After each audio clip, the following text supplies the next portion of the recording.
E aí pessoal, como é que vocês estão? Bom dia, boa tarde, boa noite, buenas tardes, buenas noites, não sei qual horário que você está assistindo, fiz até uma singela homenagem para os nossos irmãos argentinos, aí recentemente ganharam a Copa do Mundo, né, pastor? Verdade. Eu confesso que eu torci um pouco para a Argentina nesse jogo aí, porque... Eu também, Davi.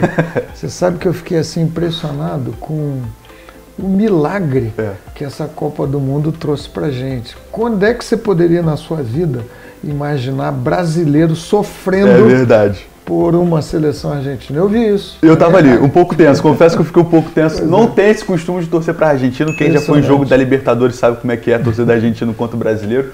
Mas torcemos essa singela homenagem pros nossos irmãos argentinos, já tá feito. Merecida homenagem. Merecida homenagem. E a gente tá aqui muito feliz com esse quadro novo que a gente tá começando na nossa igreja. Um quadro que a gente vai conversar.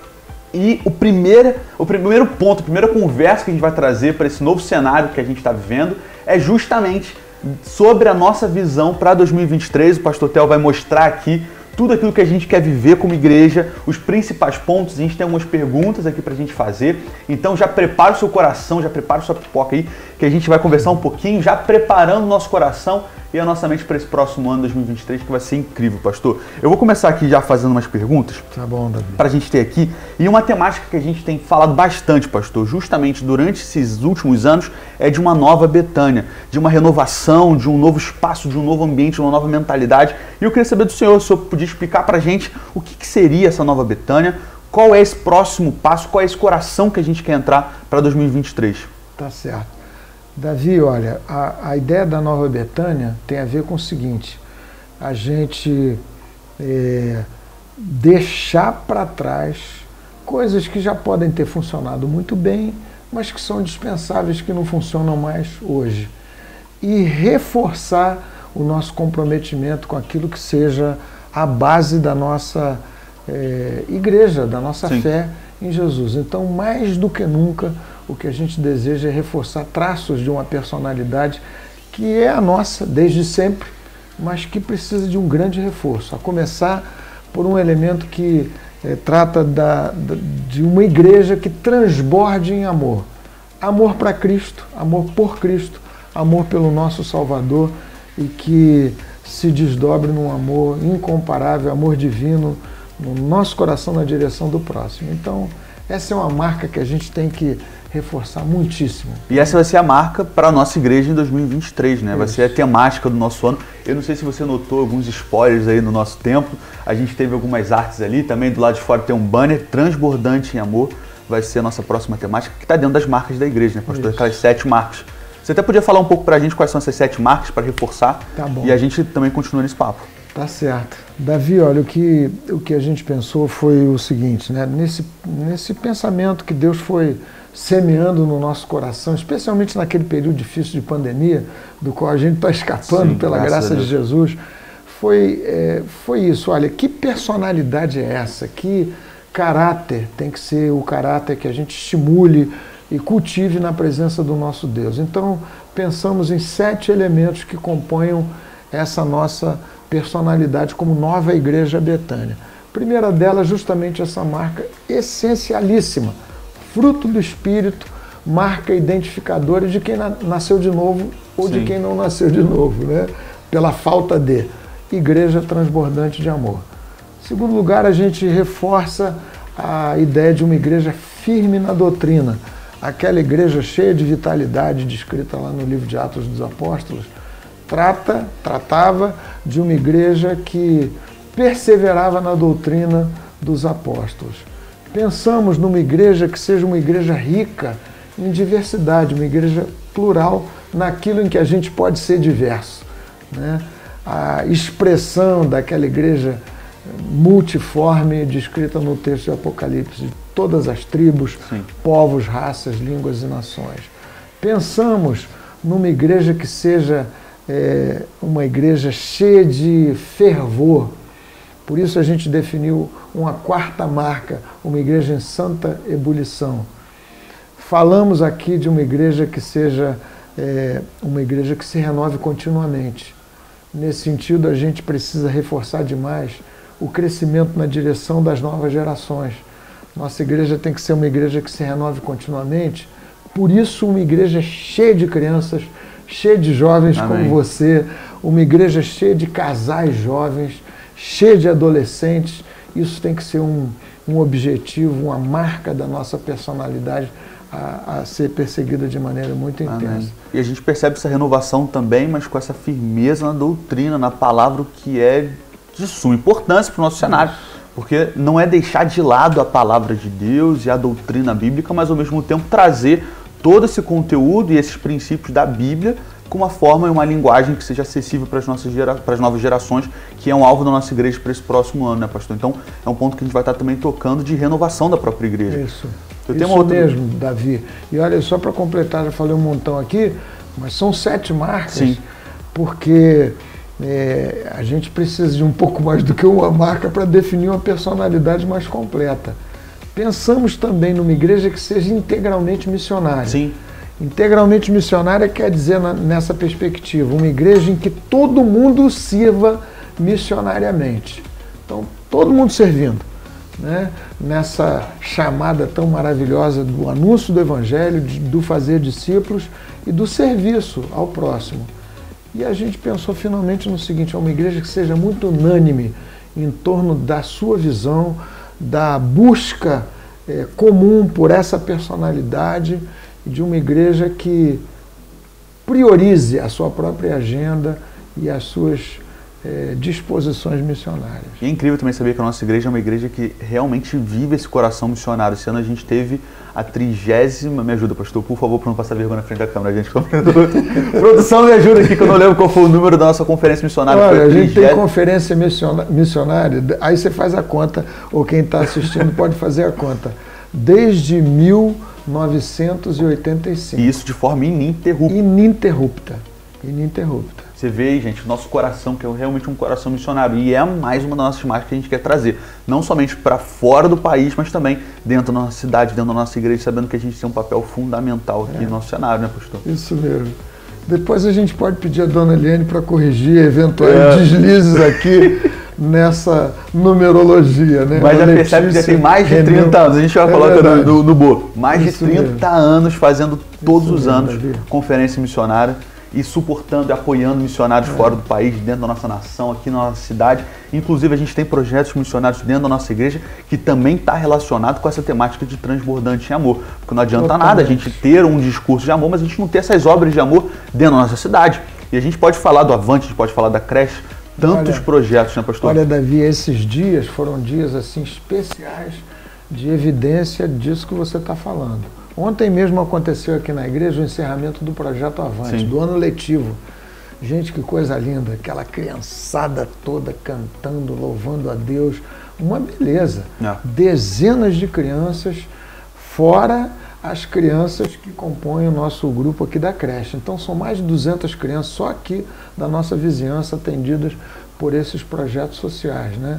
No sábado passado teve um super almoço aqui de encerramento do ano letivo do Grota Kids, que pega mais uma leva de crianças, mais de 200 crianças aqui na igreja. Então isso é muito lindo. Incrível.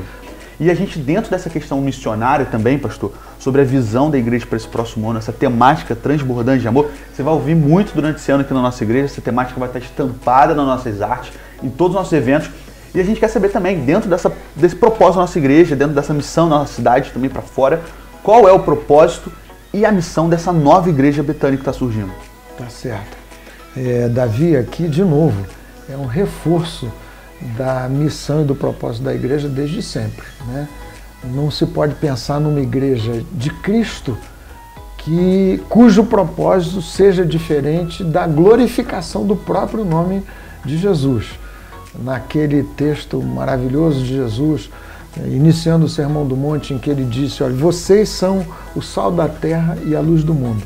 Ele disse o seguinte: vocês têm que brilhar de modo que as pessoas vejam as boas obras de vocês, essas obras, expressão do amor, para que glorifiquem a vosso Pai que está nos céus. Então, o nosso maior propósito, o supremo propósito dessa igreja, da nossa igreja, é a glorificação de Deus, a glorificação do nosso Senhor Jesus Cristo. Amém. E do ponto de vista assim, de uma tarefa missionária, ela é muito singela e muito abrangente e muito desafiadora.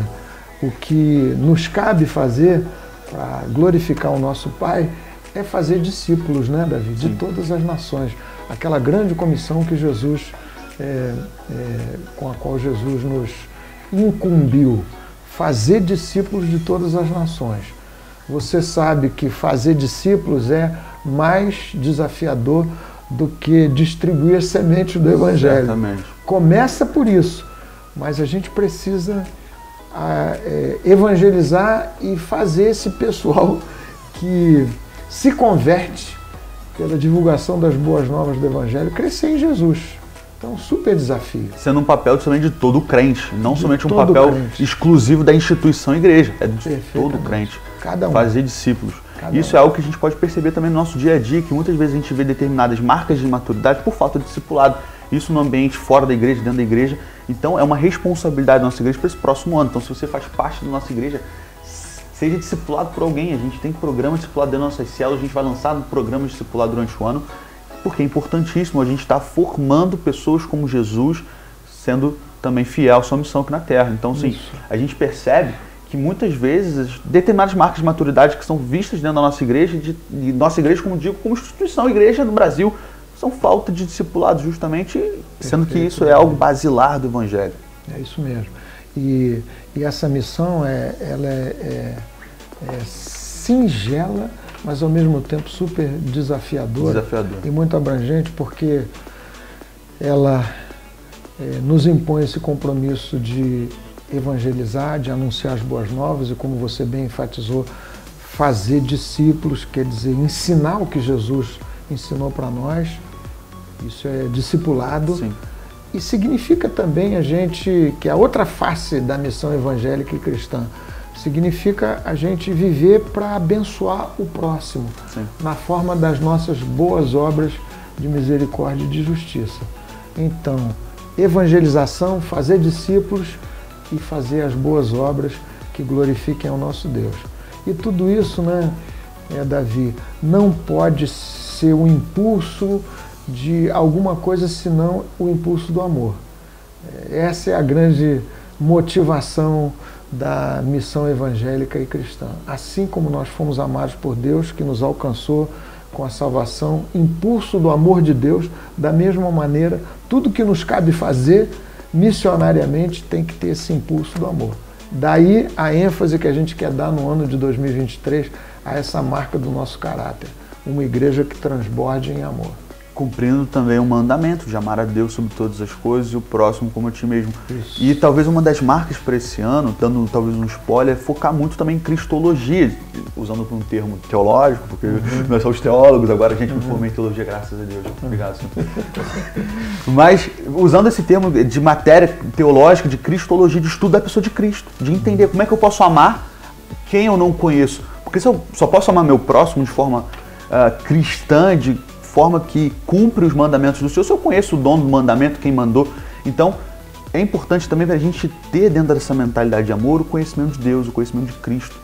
Porque como é que a gente pode ser igreja se a gente não conhece quem a gente ama, quem a gente adora? Porque a gente acaba formando até mesmo um ídolo dentro do nosso coração, da nossa mente, achando que a gente está amando a Jesus, mas na verdade a gente está amando uma criação da nossa própria mentalidade. Isso mesmo.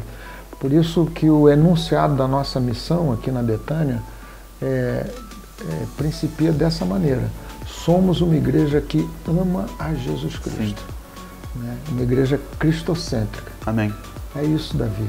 É isso. Olha, e se a gente for imaginar assim, de tanta coisa que cabe no desdobramento dessa missão, coisas que a gente tem a enfatizar e a fazer nesse próximo ano, nesses próximos tempos, eu posso tornar a enfatizar aqui nessa conversa com você, com vocês, o fato de que a gente quer concentrar muito o nosso esforço nas novas gerações. Isso não significa desprezar as gerações maduras. Absolutamente não, porque a igreja se sustenta nesses que são colunas, nos maduros, nos que já têm uma longa caminhada na fé. Mas a gente precisa, sim, urgentemente renovar a nossa igreja, abrir espaço na nossa nova Betânia para as novas gerações. Essa tem que ser uma igreja cheia de crianças. Amém.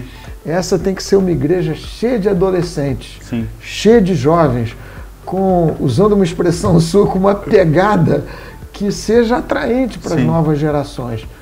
Por uma razão simples, ou algumas razões muito simples, né? As estatísticas de quem estuda mais missiologia indicam que o Evangelho dá mais resultado, que há mais conversões nas fases mais jovens das pessoas, né? Quem se converte, quem ouve o Evangelho na sua infância, tem muito mais chance de permanecer na fé do que os que se convertem mais no fim da sua existência. Então a gente precisa enfatizar a evangelização, o cuidado com as novas gerações. Essa é uma missão estratégica da igreja, justamente mostrar quem é Cristo, quem é Jesus para essas novas gerações. Como o senhor falou, ensina a criança o caminho que ela deve andar, ela não vai se apartar dele no dia da sua juventude. Então, a gente tem uma responsabilidade, aí vem a importância do nosso ministério infantil, a importância do ministério de adolescentes, de discipulado, de toda essa galera e também dentro da nossa juventude. E quais seriam, pastor, essas estratégias para a gente renovar a igreja? Você já está percebendo que a gente realmente quer trazer como marca para esse ano a renovação da nossa igreja no sentido de faixa etária, como a gente conversou ontem, sobre um legado. A gente quer deixar um legado para as próximas gerações, sendo as gerações um pouco mais maduras. Quem abriu, essa geração que abriu o caminho, que realmente batalhou. Gente, a gente ouve as histórias que não podia tocar bateria na igreja, que não podia um monte de coisa. E hoje a gente tem uma igreja com som, com luz, com bateria, com tudo, por conta dessas gerações que passaram. O Senhor foi pioneiro nisso, nossa igreja foi pioneira na nossa cidade, no nosso Brasil. E quais são as estratégias para esse novo tempo para que a gente possa continuar deixando esse legado e renovar nossa igreja? Tá certo. Vamos falar disso e só dando um reforço nesse ponto da questão da estratégica importância das novas gerações. Tem aqui uma razão de sustentabilidade da igreja, né? De sustentabilidade significa a igreja que se mantém no longo prazo. Isso é a coisa mais óbvia possível. Se a igreja não for cheia de gente de faixa etária nova, ela compromete o seu futuro, né? Porque daqui a pouco, espero que sejam daqui a pouquinho, daqui a uns 40 anos, esse pessoal da minha geração vai se encontrar com Jesus, né? Espero, como dizia meu pai, vai ser muito melhor lá do que aqui, mas eu não estou com nenhuma pressa. Deixa a fila para o final. Deixa a fila para o final. Mas não é, Davi, se a gente não tem novas gerações na igreja, já imediatamente, a gente está arriscando a nossa sustentabilidade no longo prazo. Então você me pergunta assim, quais são as estratégias? Bom, é um leque de estratégias, mas começa por nós fazermos um especial esforço para abrirmos espaço na direção da igreja, nos seus vários níveis, para gente jovem, né? Gente que tenha, sobretudo, mais do que faixa etária nova, um compromisso cheio de vida, cheio de vitalidade, sempre renovado com Cristo, mas gente jovem, que se comunica na linguagem de vocês e tudo mais, e que sejam sustentados pelos mais maduros, discipulados pelos mais maduros, acompanhados pelos mais maduros, abençoados pela experiência. A igreja tem que cada vez mais ser igreja de vocês, né? Igreja dirigida por vocês em todos os seus segmentos, nesse mix maravilhoso, né? Que havia na igreja apostólica. Se você for ver ali, havia certas tarefas executadas pelos jovens, aliás, algumas das mais difíceis. Né? Quando nem sei se eu devia falar isso, sabe, Davi? Mas quando Ananias e Safira, meu Deus, eu vou dizer, mas está escrito na Bíblia, quando eles morreram fulminados, sabe quem levou os corpos? Foram os jovens. Ficaram com o trabalho sujo, real. O trabalho duro, difícil, duro, né? A vitalidade dos jovens para energizar e para fazer certas coisas que os mais maduros não conseguem fazer. Então, essa é uma estratégia, assim, essencial. E lembrando que os próprios discípulos de Cristo, a gente vê estudos que eles eram jovens quando começaram a seguir a Cristo, inclusive adolescentes. Aquela passagem de Jesus com Pedro pagando os impostos, a gente percebe que Pedro talvez fosse um dos únicos que fosse maior de idade. Então mostra ali esse foco de Jesus com as novas gerações e dentro dessa perspectiva, dentro da igreja apostólica também dos mais velhos, orientando, discipulando, preparando, e essa parte executiva, muitas coisas da igreja também sendo diligenciado para os jovens, né, pastor? Isso. Olha, e para dar uma aliviada aqui, porque eu peguei um exemplo assim dramático, bíblico, mas meio hard demais, né? Olha, Davi, na igreja apostólica, você vai se lembrar que que Pedro, naquele grande sermão feito em Jerusalém, aquele sermão maravilhoso que teve um impacto extraordinário, ele explicando o que havia acontecido, descida do Espírito Santo sobre os 120 primeiros irmãos e irmãs ali, ele se referiu à profecia de Joel. E a profecia diz assim: vai acontecer nos últimos tempos, nos últimos dias, que eu vou derramar o meu Espírito sobre toda a carne. Então, o início da profecia trata dos jovens. Sim. Vossos filhos, vossos jovens profetizarão. Amém. Vossos jovens terão visões. Amém. Né? E aí também diz que os velhos sonharão sonhos e tudo mais. Então, é uma combinação muito maravilhosa e é explosiva quando ela integra essas gerações, né? Mas abrindo espaço para a visão dos jovens, para os sonhos dos jovens. Ninguém segura Sim. essa igreja que avança em nome do Senhor. E uma igreja que transborda em amor, uma igreja que se renova, uma igreja que se comunica bem, mas ao mesmo tempo trazendo para si, reforçando sempre a palavra do Senhor, a doutrina do Senhor, que é uma igreja que também busca em oração. Inclusive, gente, a gente tem um ministério de oração muito forte na igreja, com as nossas vigílias, você precisa participar. Então, assim, é uma igreja que vibra, é uma igreja que sonha, uma igreja que tem espaço para desenvolvimento de criatividade, de juventude, de espaço para trabalho, muito trabalho pela frente também, que transborda em amor, amor a Deus, que conhece o próprio Deus que ama, para amar também o próximo de uma maneira devida. Enfim, uma igreja que a gente vai percebendo que é uma igreja apostólica também, porque abre espaço. E esse sentimento também de pioneirismo, da gente arriscar. Em muitos momentos, da gente fazer coisas que a gente pode inventar com criatividade, criatividade vinda do Senhor, e ser pioneiro nesse tempo, né, pastor? Isso, e a gente sempre pensando no seguinte: olha, há coisas das quais a gente não abre mão. Então, sim, quando a gente fala de Nova Betânia, não estamos falando de nova teologia, de nova Bíblia, nada disso. Pelo contrário, é reforçar todos os dias, renovar o nosso compromisso com o imutável, sim, dessa palavra que não muda, que é infalível, do nosso Deus que é o mesmo ontem, hoje, será para sempre. Sim. Mas o que a gente está falando aqui de coisas que podem ser e devem ser melhoradas, aprimoradas, algumas que têm que ser deixadas de lado, novas coisas incorporadas, é isso, né? Então, a gente está super animado, e aqui vou aproveitar, não é exatamente um spoiler, mas um anúncio de um elemento que vai assim nos ajudar demais nessa nova caminhada, nessa nova Igreja Betânia, que é a posse, a operação das nossas novas instalações, do nosso novo prédio.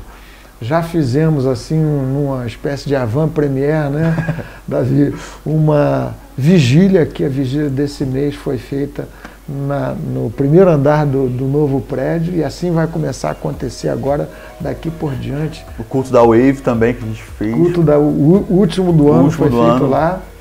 E olha, gente, anunciando já para vocês, dia 5 de março, no reinício das nossas classes de escola bíblica, tudo já vai acontecer nas novas instalações. Né? Então vai ser uma bênção. Já prepara o seu coração aí para começar a entrar na terra prometida que a gente realmente está vendo acontecer. E se Deus quiser, no segundo semestre de 2023, as crianças vão ter já a sua escola dominical nas novas instalações. Vai ser muito maravilhoso. Vai ser incrível. Vai desestrangular, né? Vai. Assim, o nosso E é um ministério. desejo do nosso coração, e a gente já está vendo isso há muito tempo. E pastor, voltando num ponto também sobre novas gerações, pioneirismo, a gente percebe que a história da Betânia é muito relacionada a ser uma igreja pioneira na cidade, no país, com essa mentalidade de renovação, mas sempre muito firme na palavra, né?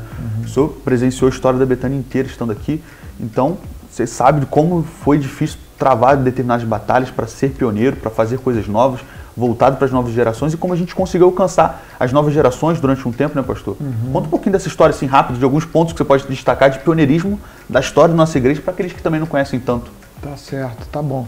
Eu acho que eu lembro, assim, muito da revolução que Deus fez na Betânia, a partir de um núcleo pequeno de jovens que se dispuseram a orar assim com muita intensidade. Verdade que foi por inspiração dos pais da gente, dos fundadores dessa igreja, tudo gente de muita oração. gente do fogo, gente carismática. Sim. E a gente percebe, mais uma vez, as gerações mais maduras trazendo esse discipulado, essa visão. E aí, assim, uma meia dúzia de filhos dos fundadores da igreja se dispuseram a orar, a jejuar intensamente, com esse foco, Davi. A aflição desse pessoal era o seguinte: essa igreja tem que ter jovens, os nossos amigos têm que estar aqui. E assim, fruto de muita oração, Deus foi fazendo uma revolução maravilhosa e que teve como pedra de toque o louvor, Amém. A música. É verdade. Né? Então, um dia Josué foi jovem, né? Apesar do cabelo preto cheio dele, mas hoje ele já é um senhor de certa idade. Mas ele chegou aqui com explosão de criatividade muito maravilhosa. Henrique e Tony, o pai do Marquinhos, o Marquinhos está aqui. Foi uma coisa muito extraordinária. Então, a Igreja Betânia explodiu assim com o movimento jovem pela via da oração, que acabou se desdobrando numa criatividade impressionante de um louvor, um mix extraordinário que está aí até hoje. Então, foi uma coisa muito linda. E a oração para esse novo tempo. Pastor, para a gente terminar, já está chegando no final, quais são as ênfases? A gente já falou um pouco sobre isso, mas assim, para a gente reforçar e já finalizar nosso papo, se você gostou, cara, curte esse vídeo, compartilhe com as pessoas, se inscreve no nosso canal, já está terminando, mas não é o último desses vídeos. Isso. A gente realmente está começando coisas novas aí, mais ideias, coisas criativas, mas pastor, para a gente terminar e trazendo ênfase naquilo que a gente conversou, naquilo que é principal, quais são as ênfases pretendidas para esse ano de 2023 aqui na nossa igreja? Tá.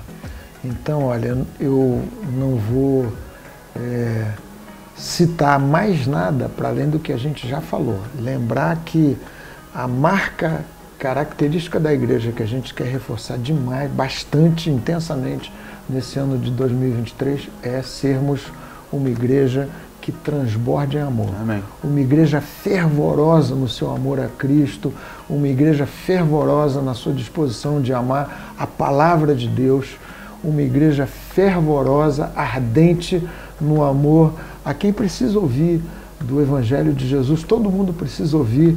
Uma igreja cheia de amor na direção do próximo, da nossa vizinhança, dos que estão para além das nossas fronteiras. É essa a grande marca que a gente deseja reforçar nesse ano de 2023. Uma igreja transbordante Amém, de amor. Gente. Né? Desejo de que quem entrar aqui no nosso ambiente, participando das nossas células, da nossa escola bíblica, nos acompanhando pelas redes sociais, pelo YouTube, pela internet, perceba que esse é um povo que ama Jesus. Amém. Sobre todos os outros nobres amores que a vida nos pode oferecer, nosso grande amor a Jesus, Amém. A sua palavra, ao nosso glorioso Deus e Salvador. E uma igreja que ame o seu próximo, conforme o mandamento de Jesus. Uma igreja que também se renova, sendo firme sempre na doutrina e amando a Jesus. Gente, Amém. Startando 2023 aí, transbordante em amor aqui na Betânia. Amém. Fique atento para aquilo que vai acontecer. Seja bem-vindo 2023, a gente te aguarda também aqui na nossa casa. Um abraço, pessoal. Amém. Um ano de grande graça e vitória para todos vocês. Valeu, gente. Beijo. Valeu. Tchau.